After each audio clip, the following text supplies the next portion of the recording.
इस उपचुनाव में बढ़ चढ़ के हिस्सा लें, ज़्यादा से ज़्यादा वोटिंग करें, भारी मतों से हम लोगों को जिताएं। और हम आपके क्षेत्र के हैं, आपके बीच के हैं।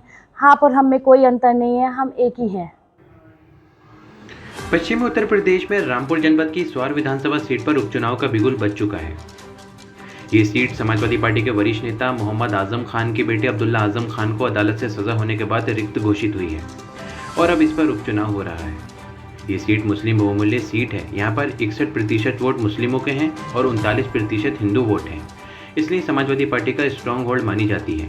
हालांकि अब मुस्लिम वोटों में सेध लगाने के लिए डॉक्टर अयूब की पीस पार्टी भी मैदान में कूद पड़ी है। स्वार कस्बे में मेडिकल प्रैक्टिस करने वाली MBBS डॉक्टर नाजिया सिद्दीकी पर पीस पार्टी ने दांव लगाया है। इनके पति बहुजन समाज पार्टी से उपचुनाव के लिए तैयारी कर रहे थे, लेकिन बसपा ने उपचुनाव से दूरी रही और इसके चलते अब डॉक्टर नाजिया ने पीस पार्टी के टिकट पर नामांकन किया है। नामांकन के बाद डॉक्टर नाजिया ने बताया कि वह स्वार विधानसभा क्षेत्र में पिछले काफ़ी दिनों से मेडिकल प्रैक्टिस कर रही हैं और लोगों की सेवा में लगी हैं। प्रैक्टिस के साथ साथ वे समाज सेवा में भी अपना योगदान करती रहती हैं, कंबल बांटने और गरीबों की मदद करने जैसे काम करती रहती हैं। ऐसे में ज़मीनी स्तर पर उनका लोगों से जुड़ाव है और उन्हें उम्मीद है कि वे इस उपचुनाव में बाजी मार लेंगी। डॉक्टर नाजिया के पति साजिद तुर्क बरादरी से आते हैं और स्वार विधानसभा क्षेत्र में 38,000 से अधिक तुर्क बरादरी के वोट हैं। ऐसे में उनकी दावेदारी काफ़ी मजबूत हो जाती है। देखना ये होगा कि क्या पीस पार्टी पश्चिम उत्तर प्रदेश की मुस्लिम बहुमूल्य सीट पर क्या समाजवादी पार्टी के मुस्लिम वोट बैंक में सेध लगाने में कामयाब रहेगी। मैं सभी अपने क्षेत्रवासियों को कहना चाहूँगी कि इस उपचुनाव में बढ़ चढ़ के हिस्सा लें, ज़्यादा से ज़्यादा वोटिंग करें, भारी मतों से हम लोगों को जिताएं। और हम आपके क्षेत्र के हैं, आपके बीच के हैं। आप और हम में कोई अंतर नहीं है, हम एक ही हैं। अभी किसी और पार्टी ने प्रत्याशी की घोषणा नहीं की है जी, तो क्या मानते हैं अभी किससे? सर मैं इसमें अपनी सोच ये रखती हूँ कि मुझे किसी पार्टी का कुछ नहीं मतलब है। मुझे ये मतलब है मैं अपने लोगों के लिए क्या कर रही हूँ, हम क्या दावे कर रहे हैं, हम अपने लोगों के लिए किस स्तर पे काम कर रहे हैं और हमें अपने लोगों को कहाँ तक लेके जाना है, अपने क्षेत्रवासियों को कितना विकास करना है। उसमें दूसरी पार्टी कहाँ लड़ रही है, कौन प्रत्याशी है, मुझे किसी से कुछ मतलब नहीं। मुझे सियासत में सिर्फ आने की कोई खास वजह? सब सियासत में आने की सिर्फ एक ही वजह है कि हमें अपने स्वार टांडे का विकास चाहिए। अगर विकास नहीं हुआ तो सर बहुत पिछड़ा इलाका रह जाएगा हम लोगों का। हम लोग बहुत पीछे चल रहे हैं, इस जनरेशन से हम लोग बहुत पीछे हैं। हमारे एजुकेशन नहीं है, कॉलेज नहीं है।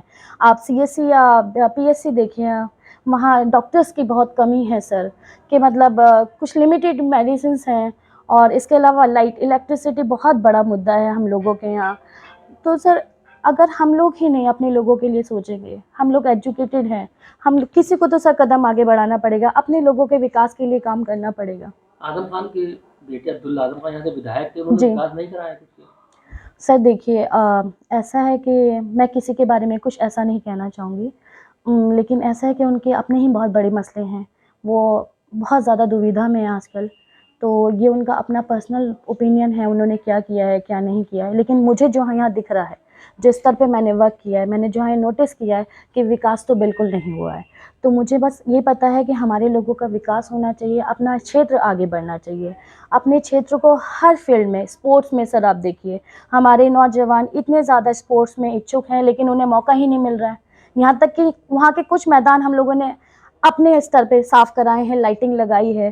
तो सर ये बड़ा देख के बड़ा अफ़सोस होता है जब हम अपने क्षेत्र में निकलते हैं, क्योंकि हम लोगों ने हायर एजुकेशन की है, बाहर से एजुकेशन की है। तो यहाँ जब लोगों से मिलते हैं कि सर यहाँ मतलब क्या बोलते हैं, अपने लोगों में क्षमताओं की कमी नहीं है, एक से एक बढ़कर लोग हैं, पर जब उन्हें फैसिलिटीज़ ही नहीं मिलेंगी तो वो क्या करेंगे सर? लोकल के मुद्दे का कितना फ़ायदा मिलेगा आपको?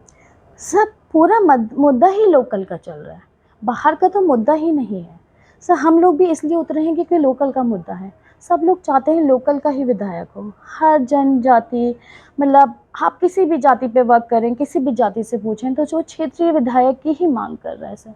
तो ये तो मतलब ये क्वेश्चन तो मुझे लगता है कि होना ही नहीं चाहिए। विधायक तो क्षेत्र का ही होना चाहिए सर।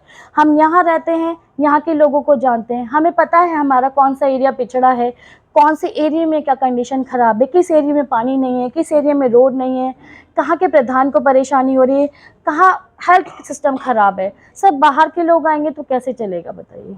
उन्हें पता ही नहीं होगा कुछ, तो वो काम क्या करेंगे? 5 साल तो उन्हें समझने में लग जाएंगे सर क्या काम करना है। आज पीस पार्टी से हमारे साथियों ने जाने के बाद आज पर्चा दाखिल कर दिया रामपुर, और ज़ोर शोर से तैयारियों में लगे हुए हैं सभी लोग, जितने पीस पार्टी के कार्यकर्ता हैं और जो हमारी टीम के कार्यकर्ता हैं भाई हैं, सभी लोग काम से लगे हुए हैं और काफ़ी मेहनत कर रहे हैं। आपकी पत्नी पेशे से डॉक्टर है, सियासत में लाने की कोई खास वजह आपकी? सियासत में लाने की वजह भी है, सबसे मेन वजह तो एक ही है, स्वास्थ्य विभाग की। जो हमारे यहाँ के पेशेंट हैं काफ़ी दिक्कत रहती है उन्हें, थोड़ी सी भी दिक्कत हो जाए तो यहाँ कोई ऐसा हॉस्पिटल नहीं है स्वार टांडा में, या कोई इमरजेंसी हो जाए तो स्वार का ना ही सरकारी हॉस्पिटल संभाल सकता पेशेंट, न टांडे का, तो उसे मुरादाबाद या दिल्ली जाना पड़ता है पेशेंट को, और तब तक काम खराब हो चुका होता है उस पेशेंट का। अच्छा, स्वास्थ्य सेवाओं के अलावा और जो सेवाएं हैं वो बेहतर हैं क्या?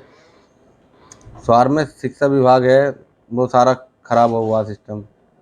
जो भी विभाग है, बिजली विभाग है, या जो पहले लोगों की पेंशन थी गरीबों की, वो भी ख़त्म कर दी गई हैं।